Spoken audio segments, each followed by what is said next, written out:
ഞാൻ ആ election cycle ചവിട്ടിയല്ലേ അസംബ്ലിയിലോട്ട് കയറുന്നത്. അതെ ആ ഇലക്ഷൻ ചവിട്ടിയിട്ടല്ലേ പുതുപ്പള്ളിയിൽ ജനം എന്നെ വോട്ട് ചെയ്തേ. അതെ ആ ഇലക്ഷനിൽ കയറി നിയമസഭയിൽ പോകുന്ന എന്താ തെറ്റ്? ഓക്കെ ഓരോ നെറേറ്റീവ്സ് ഉണ്ടാക്കുന്നതാ.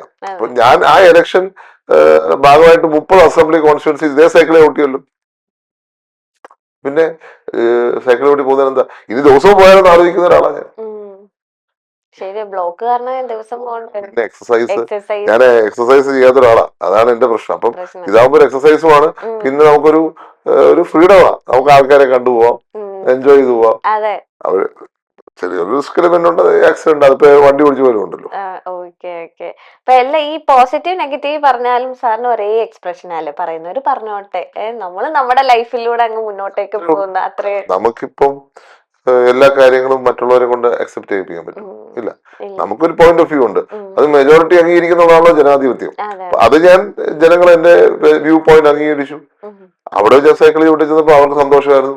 ഇവിടെ ചെല്ലുമ്പോഴും അതിന് അസ്വസ്ഥപ്പെട്ട കാര്യമില്ല. സ്വാഭാവികമായിട്ടും എന്റെ ജനങ്ങൾ എന്നെ അംഗീകരിച്ചു, കേരളത്തിലെ ജനങ്ങൾ എന്നെ അംഗീകരിച്ചു. അതാണ് ഞാൻ വിശ്വസിക്കുന്നത്.